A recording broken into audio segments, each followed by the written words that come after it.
telling you about my website, Reading in the Content Areas in a Third Grade Classroom. My name is Melissa Snell, and this is part of my EDRD 7718 at Kennesaw State University.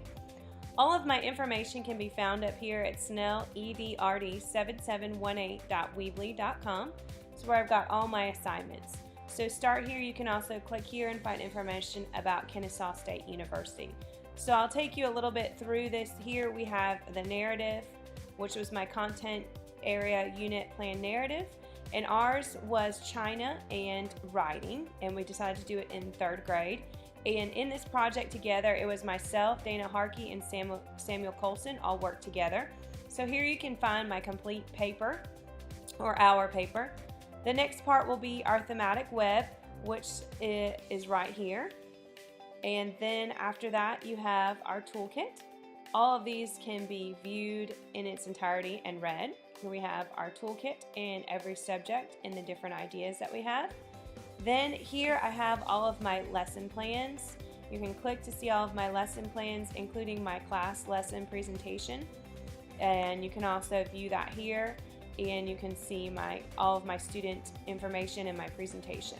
So today though, we're going to also, before I get there, my references are here. You can find all my references for my impact on student learning and all of my other projects, as well as a link to my blog here.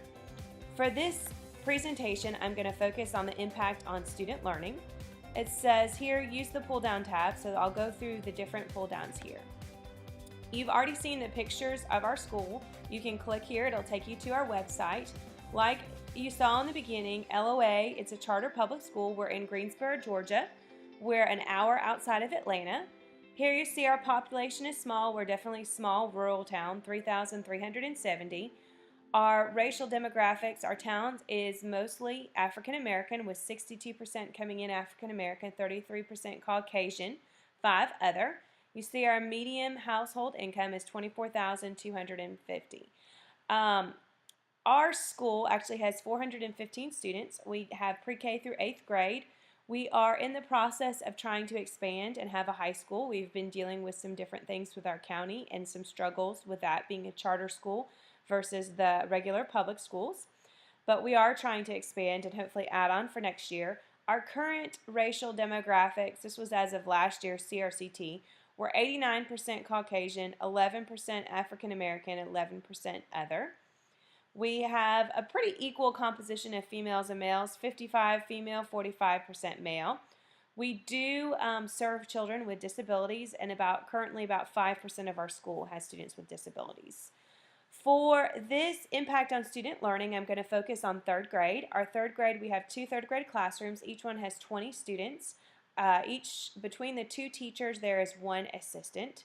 The classroom that I worked with, the racial demographics were 85% Caucasian, 10% African American, and 5% others. We try to keep the classrooms as equal as possible with girls and boys. This one actually had 10 boys and 10 girls. I had 2 students that are gifted, 1 with severe learning disabilities that has an IEP, 2 with 504, and 2 that are currently in Tier 2 of the RTI. Both of the students with 504s have ADD. Our average Lexile for the class as of just a week ago when we did an SRI test was 704, which actually is higher than I would expect most third graders would be. Our students at LOA are accustomed to being close to almost a grade level ahead at different times. Our students are very comfortable with challenging assignments and tough reading assignments. This class is amazing. It is one of my favorite classes that in the third grade that we've had. The students are all very hard workers and eager to please. The parents are extra involved, and they're very supportive of the school and teachers. So I feel like all of these factors help make everything just a positive learning experience in general. So that's going to be the demographics. We go to the curriculum and the learner outcomes. This is where I'll bring in parts of I have the lesson plan down here. Basically, this lesson plan is going to address writing, science, reading, research, and technology. We're using both Common Core standards and GPS standards. The unit study revolves around China and writing. And in here we encourage the children to think critically and use higher level thinking. They're going to use prior knowledge at the beginning, when they're going to do a KWL chart before they begin. Students will do that as a whole class. We did that as a whole class actually, and just about China and Chinese animals in general. Then students, once they chose their own animal to research, they did their own KWL chart. Students then did research, and then they used this research to write an informational essay. And both their information and their essay is going to be used to create a project of their choice. Each student will present their project to the class. So the students could do a PowerPoint, they could do a Prezi, they could do a Glogster, however they chose to show this off. It will have differentiation existing within this. There were student choice as far as their topic and their project selection. Extra time was allowed for those that need it. The student with the IEP had an extra partner and also had the assistant working with him part of the time. The students with ADD were given down segments of the project. It was broken down into little pieces, and they were also given frequent breaks when they met what they needed to do for each time frame. The instructional strategies are based on the most current educational research available. They're engaging in activities appropriate for their skill level and age, as well as they're going to help learn some 21st century skills. Along in with this lesson, not only are they researching and reading, they're also taking notes. We talked about copyright and plagiarism, which is tough for third grade. We touched on references and how to make references, and then using the writing process to do an informational essay, which by far is, of the three genres, the hardest for them to write. Creating the presentation was actually the easiest part for them. And then they presented their project to everybody. So my goal was that I wanted everyone to get 85% or better on the project rubric. And then you'll see along the way I have a research survey that they did. And in the end, I wanted them to get 6 out of 7 questions correct on that. So from here, we go to my methods. Here, data is going to be collected throughout. I had a research survey. And here on this research survey, I actually gave this ahead of time and at the end. And so the first question, are you a boy or girl, was just to know what they are so that I could use my data and I could separate it. Then, is all the information that you find online true? Is it okay to copy information you find online word for word? Should you use one website to follow all your information? Is it important to read every website word for word when doing research? What should you do if a window pops open when something's inappropriate? Do you need a reference page when you do a research project? How can Creative Commons help you? So this survey I wanted the students to do before, and I had them do it after so I could compare results. In the end, I wanted students to get 6 out of the 7 questions correct. In the end, I did a final survey, and this was just at the end. Are you a boy or girl? And then, do you like doing the project? Was it hard to find information online? Was it hard to write the information in your own words? What was your favorite part? Was there anything you didn't like? Was there anything that the teacher could have done to make the project easier or better? Which project that you watched was your favorite and why? So this one here helped me when I'm preparing to do the project again, when I'm reflecting and looking back and seeing how I did. Then the project rubric the students used was down here. They were going to be graded on content, mechanics, requirements, presentation, and their sources. So those are all the different ways that the methods that I would use for this. Now we get to the data analysis, which is the fun part. This first chart shows the percent correct on the research survey. So the red is going to show you each question, how the students scored ahead of time, and the blue is how they scored in the post-test. So the amazing thing to me is that in the end, everybody got everything right except questions 6 and 2. So pretty good, really good there. I feel like the students did great. They really understood. Yes, there weren't a lot of questions, and they were pretty straightforward, but I think they all got that. And so that's awesome. Then we get down here by average score by gender on research survey. So looking at that same survey, it's funny here to look at this. You see that in the beginning the girls didn't do as well as the boys, but in the end the girls outdid the boys. And I really think this is due to the fact that, first of all, the boys usually do better on technology related things. They play a lot of games. They do usually a lot more on computers often than girls do. But in the end, I think the girls were the better listeners, and they really listened to the little mini lessons and to the things I had. So in the end, they actually did better. Then we get down here with individual student scores on the research survey. So this is comparing student 1 and student 2. So it shows student 1 and her growth, and then shows student 2 and their growth. Student 1 is a girl, and she did wonderful. Student 2 is a boy that has a 504 plan and is in tier 2 of the RTI process. So you see that he did grow, but not by as much. And this often is due to the fact that he rushes and he won't read every question unless you sit down and make him read it out loud. So when we did this, he actually went back and got 85% and did a lot better.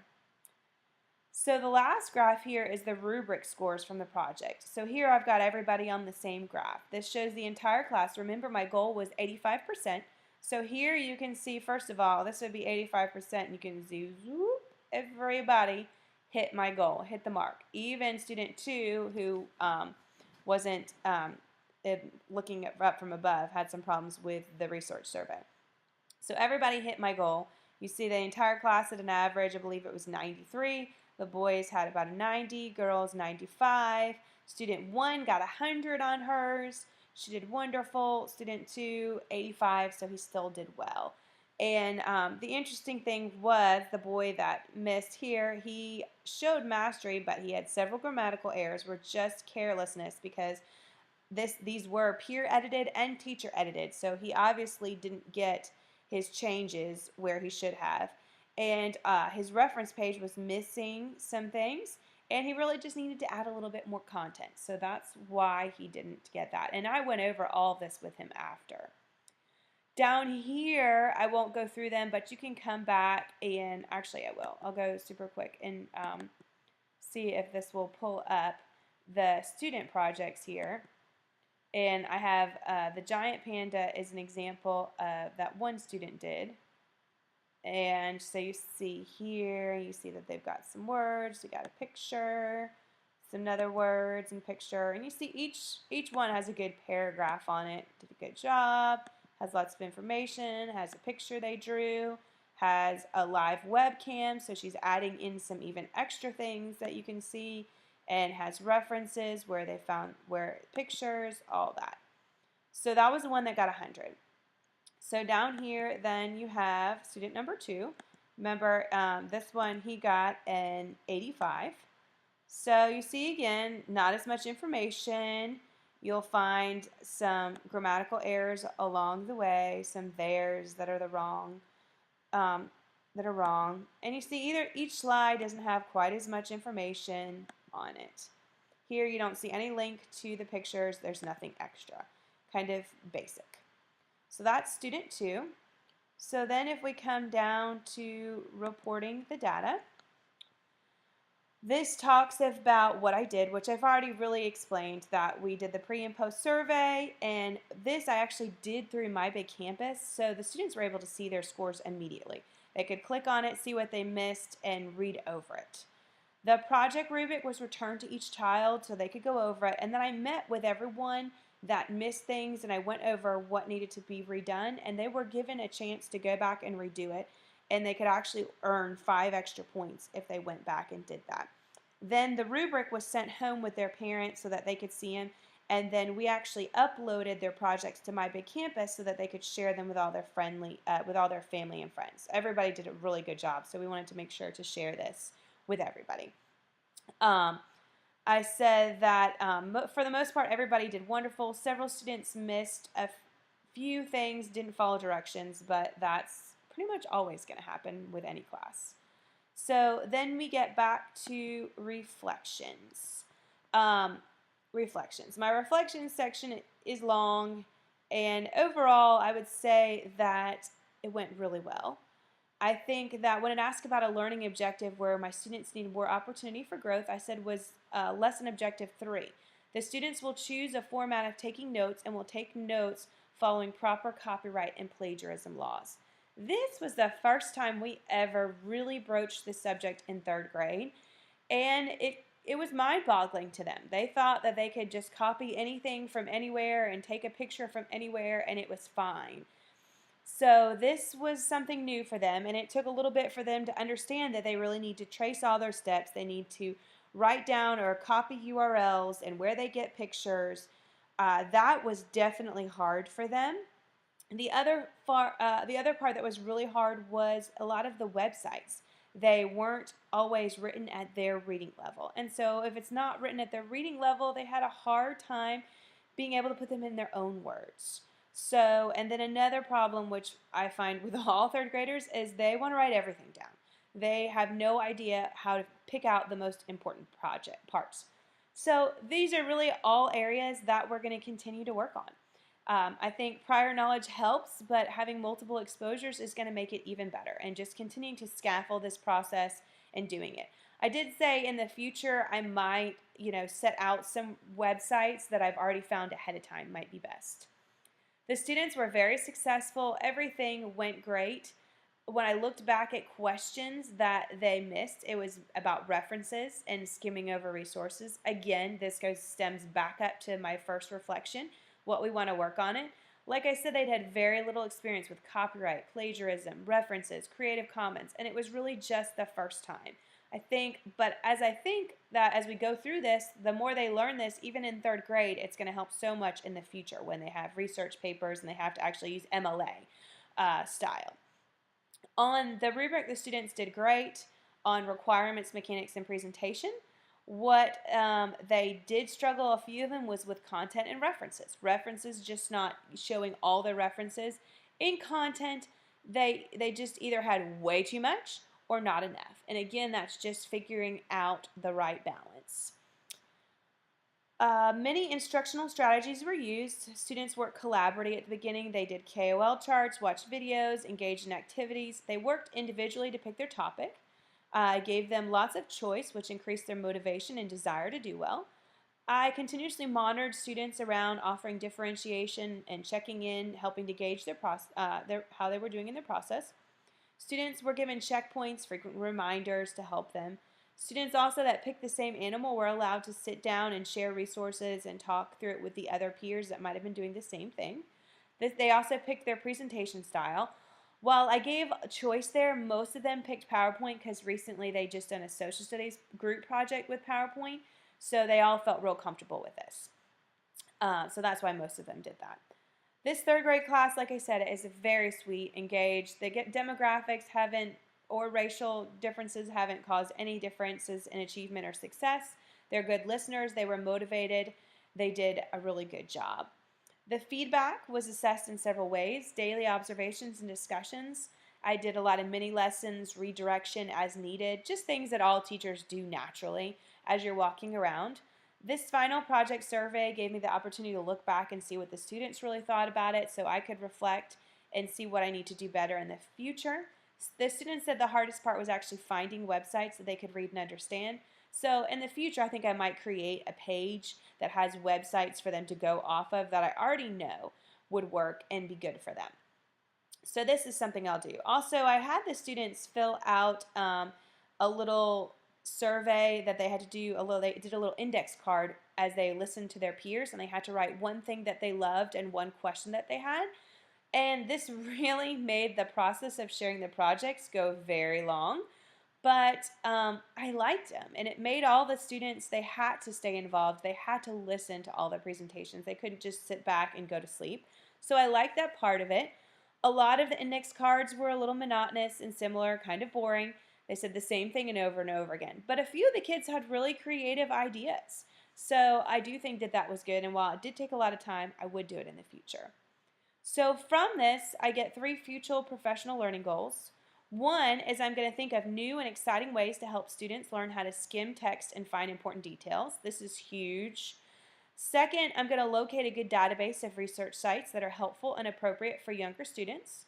And then third, I'm going to create activities to help students understand the purpose behind using references correctly. So off of this, I have 2 specific steps to take immediately. I plan to create a group within our learning management system where I can post websites that are helpful and appropriate for students by age and subject matter. I will add all teachers to the group so they can access the site and information.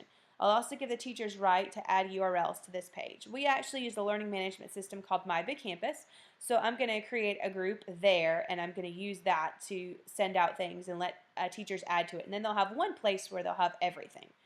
I'm also going to use Common Sense Media and other online sources to create copyright mini lessons for students and staff members. I found that many of the staff members at our school are unfortunately as clueless as the students. So I'm going to post these mini lessons that they can use with their classes and also with themselves as well. So that is my reflections, and I think that is really it. That kind of sums up everything from the project. I learned a ton. It was great. The kids learned it. I think it's helped set the stage for other teachers to do many other things like this. So thank you so much for listening to my presentation. Hope you learned a lot. Check out my website again if you have any questions. Snell, EDRD7718.weebly.com. Thanks so much.